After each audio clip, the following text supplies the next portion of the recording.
Hi friends. ഒരച്ഛൻ മാപ്പ് പറയാതെ തന്നെ തന്റെ കുഞ്ഞുങ്ങളോട് പൊറുക്കാൻ മനസ്സ് കാണിക്കുന്ന ഒരച്ഛൻ ഇന്നലത്തോടെ രാജ്യത്തെ യുവതലമുറയ്ക്ക് പ്രത്യേകിച്ച് പെൺകുട്ടികൾക്ക് അത്തരം ഒരു അച്ഛനായി മാറിയിരിക്കുകയാണ് ബഹുമാനപ്പെട്ട ശ്രീ നരേന്ദ്രമോദിജി.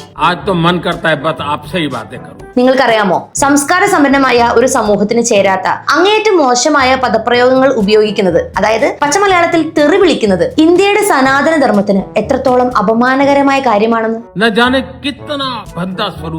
അറിയാലോ. ജന്തർ മന്ദറിലെ പ്രതിഷേധത്തിനിടെ മോദിജിയെയും അദ്ദേഹത്തിന്റെ കുടുംബക്കാരെയും മുദ്രാവാക്യത്തിലൂടെയും കമന്റുകളായും പോസ്റ്ററുകളായും ജെൻസി പിള്ളേര് കയറി തെറി വിളിച്ചിട്ടുണ്ട്. സാധാരണ ആരെങ്കിലും മോദിജി കയറി വല്ലതും പറഞ്ഞാൽ അവന്റെ കാര്യം പോക്കാണ്. കാരണം അബ്യൂസീവ് ലാംഗ്വേജ് യൂസ് ചെയ്യുന്ന ശീലമൊന്നും മോദിജിക്കോ അദ്ദേഹത്തിന്റെ പാർട്ടിക്കോ മറ്റ് ജിമാർക്കോ ഇല്ല. പക്ഷെ ഇന്നലെ ഡെസ്പൈറ്റ് ദ കൾച്ചറൽ ഷോക്ക് അദ്ദേഹം നമുക്ക് മാപ്പ് നൽകിയിരിക്കുകയാണ്. ഈയിടെയായി പുള്ളി പാർലമെന്റിൽ പോകാറില്ലെങ്കിലും ദിവസവും രാത്രി ഇൻസ്റ്റാഗ്രാമിൽ കോണ്ടന്റ് പോസ്റ്റ് ചെയ്യും. സത്യത്തിൽ വളർന്നു വരുന്ന കോണ്ടന്റ് ക്രിയേറ്റേഴ്സിന് അദ്ദേഹം ഒരു വെല്ലുവിളിയായി മാറിയിരിക്കുകയാണ്. ഇന്നലത്തെ കോണ്ടന്റ് മോറൽ സയൻസ് ആയിരുന്നു. നമ്മുടെ നാട്ടിലെ യുവാക്കൾ തെറി പറയുന്നത് ലോകം മുഴുവനും കണ്ടു. അതെ, ലോകം മുഴുവനും കണ്ടതുകൊണ്ടാണല്ലോ ധർമ്മേന്ദ്ര പ്രധാൻജിക്ക് രാജിവെക്കേണ്ടി വന്നത്. പ്രത്യേകിച്ചും ബേട്ടിയ പറയുന്ന തെറികൾ, അതായത് പെൺകുട്ടികൾ പറയുന്ന തെറികളാണ് പുള്ളിയെ കൂടുതൽ വിഷമിപ്പിക്കുന്നത്.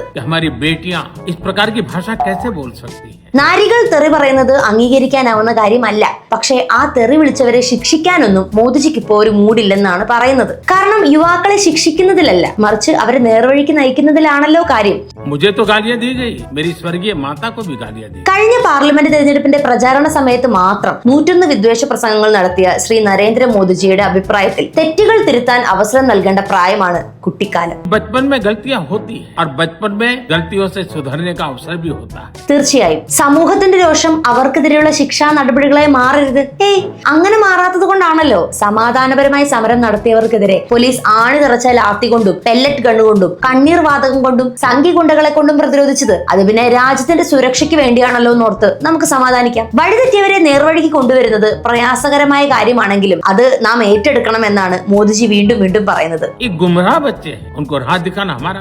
ഏറ്റെടുത്തു ജി. അല്ലേലും ഒരു അച്ഛനെ വിലയിരുത്തുന്നത് വാക്കുകൾ കൊണ്ടല്ലല്ലോ, തന്റെ മക്കൾക്ക് എത്ര സുരക്ഷയും നീതിയും സ്വാതന്ത്ര്യവും അദ്ദേഹം ഉറപ്പാക്കി എന്നതുകൊണ്ടല്ലേ. ഒരു മകളുടെ സ്ഥാനത്ത് നിന്ന് പറയാലോ ജി, ഇന്ത്യയിൽ സ്ത്രീ സുരക്ഷയെ കുറിച്ചുള്ള യാഥാർത്ഥ്യം ഇന്നും ആശങ്കയിലാണ്. ബലാത്സംഗം, ലൈംഗികാതിക്രമം, ഗാർഹിക പീഡനം, സ്ത്രീധനവുമായി ബന്ധപ്പെട്ട മരണങ്ങൾ, ലൈംഗിക പീഡനത്തെ തുടർന്നുള്ള ആത്മഹത്യകൾ, ഇതൊക്കെ പതിവായി റിപ്പോർട്ട് ചെയ്യപ്പെടുന്നുണ്ട്. ദേശീയ ക്രൈം റെക്കോർഡ് ബ്യൂറോയുടെ, അതായത് NCRBയുടെ കണക്കുകൾ പ്രകാരം 30,000-ലധികം ബലാത്സംഗ കേസുകളാണ് ഓരോ വർഷവും രജിസ്റ്റർ ചെയ്യപ്പെടുന്നത്. ജി പറഞ്ഞ അതേ സംസ്കാര സമ്പന്നമായ സമൂഹത്തെ പേടിച്ചും പ്രതികാര ഭീഷണികൾ പേടിച്ചും അന്വേഷണ സംവിധാനത്തിലുള്ള വിശ്വാസക്കുറവ് കാരണവും ഒരുപാട് കേസുകൾ ഇതുവരെ രജിസ്റ്റർ ചെയ്യപ്പെടാതിരുന്നിട്ടുണ്ട്. 2025 ICC വനിതാ ക്രിക്കറ്റ് ലോകകപ്പിനിടെ ഇൻഡോറിൽ വെച്ച് 2 ഓസ്ട്രേലിയൻ വനിതാ ക്രിക്കറ്റർമാർക്കെതിരെ ലൈംഗികാതിക്രമം സംഭവിച്ചതും മണിപ്പൂരിൽ കൂക്കി വിഭാഗത്തിലെ യുവതികളെ വിവസ്ത്രരാക്കി നടത്തിച്ചതും ഇന്ത്യയിലെ സ്ത്രീ സുരക്ഷയെ കുറിച്ചുള്ള ഒരു റിയാലിറ്റി ചെക്ക് ആയിരുന്നു. അതും നീറ്റ് പരീക്ഷാ ക്രമക്കേടും CBSE പരീക്ഷാ ക്രമക്കേടും നോട്ട് നിരോധനവും തൊഴിലില്ലായ്മയും ജാതി വ്യവസ്ഥകളും നെപ്പോട്ടിസവും അഴിമതിയും ഡാറ്റാ സെന്ററുകളും ബുൾഡോസറും അങ്ങനെ എണ്ണിയാലൊടുങ്ങാത്ത പ്രശ്നങ്ങളുള്ള ഇന്ത്യയിൽ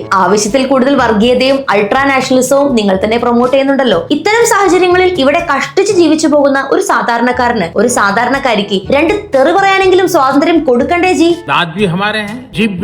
പക്ഷെ അതൊന്നും നമ്മളിപ്പോ മൈൻഡ് ചെയ്യേണ്ട കാര്യം തന്നെ ഇല്ല. പിന്നെ അദ്ദേഹം പറഞ്ഞു, തെറ്റുകളിൽ നിന്ന് പാഠങ്ങൾ ഉൾക്കൊണ്ട് രാജ്യത്തിന്റെ വളർച്ചയ്ക്കായി യുവാക്കൾ മുന്നോട്ട് വരണമെന്ന്.